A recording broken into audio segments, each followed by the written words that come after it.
Hi friends, இன்னைக்கு நம்ம பார்க்க போகிறது வந்து துருக்கியில் நடந்த ஒரு மிகப்பெரிய நிலநடுக்கத்தை பற்றி தான் பார்க்க போகிறோம். வாங்க வீடியோக்குள்ளே போவோம்.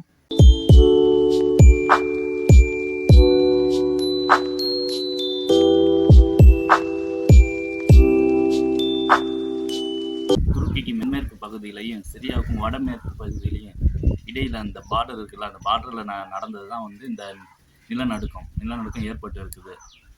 நிலநடுக்கம் எப்போ ஏற்பட்டதுன்னா பிப்ரவரி 6 அதிகாலை ஒரு 4:45 மணி அளவுக்கு வந்து இந்த நிலநடுக்கம் ஏற்பட்டு இருக்குது.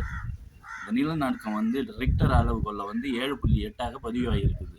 அதிகாலையில் எல்லாம் வந்து தூங்கிட்டு இருக்கும்போது இந்த நிலநடுக்கம் ஏற்பட்டு இருக்குது. இது வந்து மிக சக்தி வாய்ந்த நிலநடுக்கம்.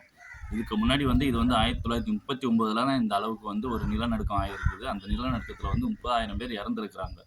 அதன் பிறகு இப்போ தான் வந்து நடந்திருக்கு.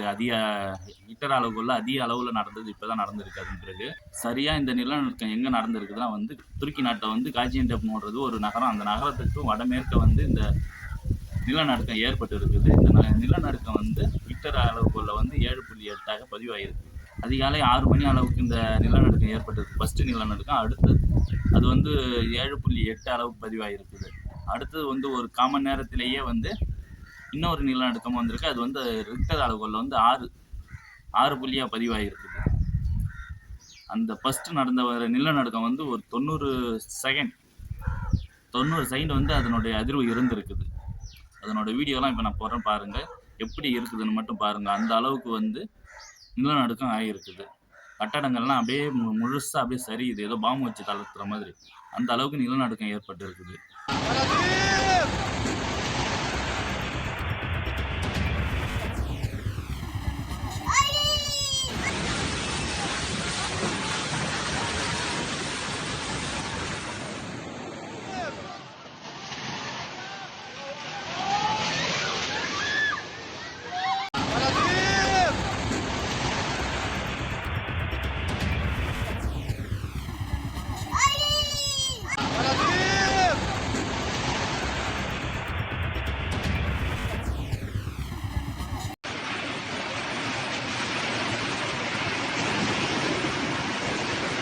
The lag between quakes meant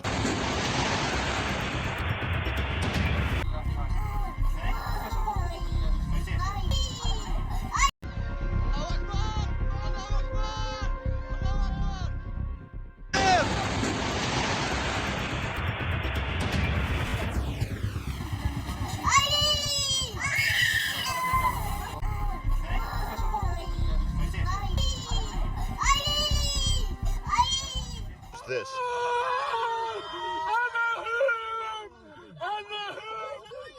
Things have collapsed, and it was felt across more than 4 countries.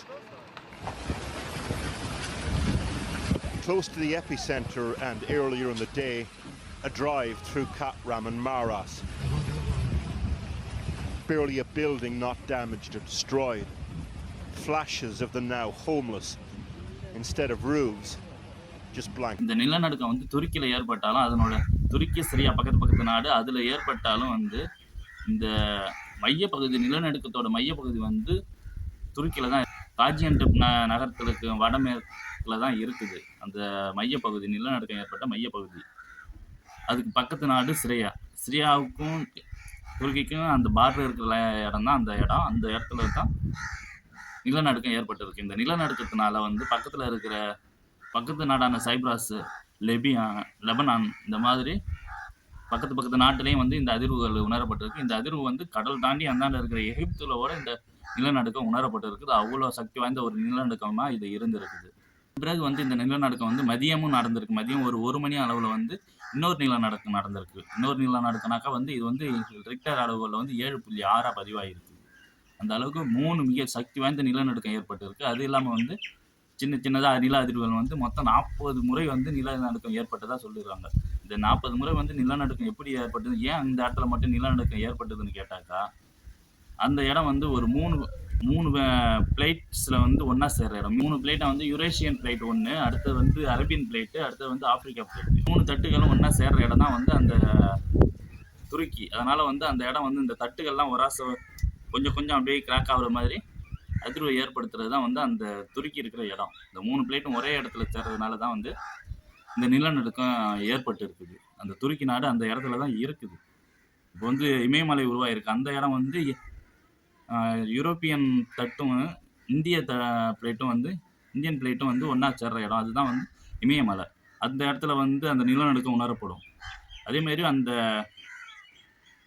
ஒரு இதா பிரிச்சிருக்கிறாங்க. இந்த பிளேட், இந்த பிளேட்ன்னு சொல்லிட்டு அந்த பிளேட்ட பார்க்கும்போது அந்த இடம்லாம் வந்து மலையா இருக்கும். எனக்கு அந்த இடத்துல வந்து கிராக் ஆகி வீடுகள் இடியிறது, அந்த பிளேட்டுகள்லாம் ஒண்ணுக்கு ஒண்ணு உராசுற தன்மை உடையது. உராசும்போது கொஞ்சம் மேல கீழ இப்படி ஏறுறதுனால அந்த பூமி பிளவுபடுறது, பூமி அதிர்வுல வந்து அந்த நிலநடுக்கம் ஏற்படுது. அந்த இடம் தான் வந்து ரொம்ப அதிகமா வந்து நிலநடுக்கம் ஏற்படக்கூடிய இடம்னாக்கா துருக்கியும் ஒரு இடம். ஏற்கனவே வந்து இதுல வந்து நெறைய ட்ரிப் அந்த இடத்துல நிலநடுக்கம் ஏற்பட்டிருக்கு. சின்ன சின்ன அளவுல ஏற்பட்டிருக்கு. இப்ப வந்து மிகப்பெரிய அளவுல ஏற்பட்டிருக்கு. 100 ஆண்டுகளா நடக்காத நிலநடுக்கம் வந்து இப்ப நடந்திருக்குது. 1939ல நடந்தது. அப்போ வந்து ஒரு 30,000 பேர் இறந்திருக்கிறாங்க.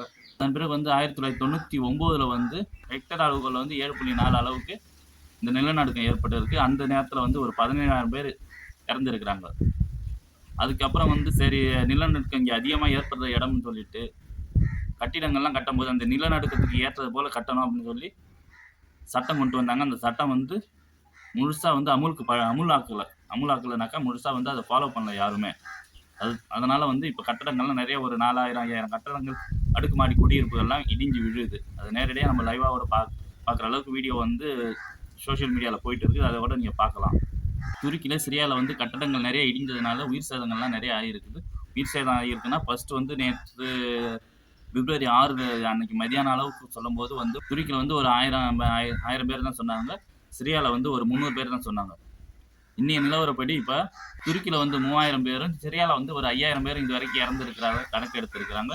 இன்னும் வந்து இப்ப கட்டட இடிபாடுகளுக்கு கீழலாம் வந்து புதைஞ்சு இருக்கிறாங்க. அதெல்லாம் வந்து தேடி கண்டுபிடிச்சிட்டு இருக்கிறாங்க. இதுக்காக வந்து இந்திய பிரதமர் வந்து என்ன சொல்லியிருக்கிறாருனாக்கா, அந்த சிரியாவுக்கும் துருக்கிக்கும் வந்து ஆழ்ந்த இரங்கல் சொல்லியிருக்கிறார். அது இல்லாம வந்து உடனடியா வந்து நம்மளோட மீட்பு பணிகள் ஒரு 100 பேர் சேர்ந்த குழு ஒண்ணு உடனடியா வந்து அனுப்பி வச்சிருக்கிறாரு. துருக்கிக்கும் சிரியாவுக்கும் அந்த நிலநடுக்கம் ஏற்பட்ட பார்டராண்ட. அது மட்டும் இல்லாம வந்து மோப்ப நாய்களும் அனுப்பியிருக்கிறாங்க. மோப்ப நாய் அனுப்பியிருக்கிறாங்கன்னா எதுக்கு மோப்ப நாய்னாக்கா, இந்த கட்டடங்கள் இடிஞ்சு உள்ள கிடக்குது. அதுக்குள்ள வந்து மனிதர்கள் இன்னும் உயிரோட இருக்கிறாங்களா, இல்ல இறந்து இருக்கிறாங்களான்னு தெரியாது. அந்த கட்டடத்துக்கு உள்ளார வந்து உயிரோட சில மனிதர்கள் இருக்கலாம். அவங்களெல்லாம் கண்டுபிடிச்சு மீட்டு எடுக்கிறதுக்காக அந்த மோப்ப நாய் வந்து மோப்ப சக்தி இல்லை, அவங்களெல்லாம் மீட்டு எடுக்கிறதுக்காக அந்த மோப்ப நாய் குழுவும் வந்து அனுப்பியிருக்கிறாங்க இந்தியாவில இருந்து. அது மட்டும் இல்லாம வந்து அனைத்து உலக தலைவர்களும் வந்து இரங்கல் தெரிவிச்சுட்டு இருக்கிறாங்க. அவங்களால முடிந்த உதவிகளும் செஞ்சுட்டு இருக்கிறாங்க. செஞ்சிலுவை குரூப் போயிருக்கிறாங்க. செஞ்சிலுவை குரூப் போயிட்டு அந்த இடத்துல வந்து மக்களை மீட்டுட்டு இருக்கிறாங்க. இதே போல வந்து இந்தியாவில் ஜோஷிமத் நகரம் வந்து கீழே பூமிக்குள்ள போச்சு. அது வந்து நிலநடுக்கம் வரல, தானா வந்து அது பூமிக்குள்ள இறங்கிட்டு இருக்கு. பூமிக்குள்ள ஏன் புதையுதுன்னு பார்க்கும்போது அது வந்து நான் சொன்னேன், இந்த துருக்கி வந்து 3 பிளேட்டுகள் வந்து ஒன்னா சேர்ற இடத்துல இருக்கு. 3 பிளேட்டுனாவுக்கு வந்து யூரோனேஷியா, அடுத்தது வந்து அரேபியன், அடுத்தது ஆப்பிரிக்கா. இந்த 3 பிளேட்டும் ஒன்னா இருக்கிற இடத்துல இருக்கிறனால துருக்கி, அதனால நிலநடுக்கம் ஏற்படுது. அதே மாதிரி இந்த ஜோஷிமத்னு சொல்றது நகரமும் வந்து இந்தியாவில் இருக்குது. இந்தியாவில் வந்து எங்க இருக்குதுனாக்கா இமயமலைக்கு பக்கத்துல இருக்கு. இமயமலை எப்படி உருவாச்சுனாக்கா இந்தியன் பிளேட்டும் யூரேனிஷியா பிளேட்டும் ஒன்னா சேர்ற இடம் தான் வந்து இமயமலை. அந்த இடத்துல வந்து இமயமலை உருவாச்சு. அதே மாதிரி துருக்கியிலேயும் அந்த சேர்ற இடம் தான் அந்த மலைகள் நிறைய இருக்கும். இந்த இடத்துல தான் வந்து நிலநடுக்கம் ஏற்பட்டிருக்கு. இந்த நிலநடுக்கம் வந்து 10 கிலோமீட்டருக்கு அடியில ஏற்பட்டதா சொல்றாங்க. ஜோஷிமத் நகரத்துல வந்து நிலநடுக்கம் கிடையாது, ஆனா வந்து கட்டடங்கள்லாம் பூமிக்குள்ள புதைஞ்சிட்டே இருக்குது. அதனை பத்தின வீடியோவும் ஒன்று நம்ம சேனல்ல இருக்குது. அதனுடைய லிங்க் டிஸ்கிரிப்ஷன்ல கொடுக்குறோம், அதையும் போய் பாருங்க. அது இல்லாம வந்து இப்ப அதுங்க அந்த துருக்கியில வந்து மீட்பு பணிகள் தீவிரமா போயிட்டு இருக்கு. துருக்கியில வந்து ஒரு போர்ட்ல தீப்பிடிச்சு எரியுது. இன்னும் சின்ன சின்ன அதிர்வுகள்லாம் நடந்துட்டு இருக்கிறதா சொல்றாங்க. துருக்கி சிரியா நடுவுல உயிர் சேதங்களின் எண்ணிக்கை அதிகரிக்கும்னு சொல்றாங்க. நம்ம பொறுத்திருந்து பார்ப்போம். இதை பத்தின உங்களுடைய கருத்து சொல்லுங்க. உங்களால் முடிந்த உதவி ஏதாவது செய்ய முடிஞ்சாலும் துருக்கி சிரியாவுக்கு செய்யுங்க. இதே போல அடுத்த வீடியோல உங்களை சந்திக்கிறேன். நன்றி, வணக்கம், பாய்.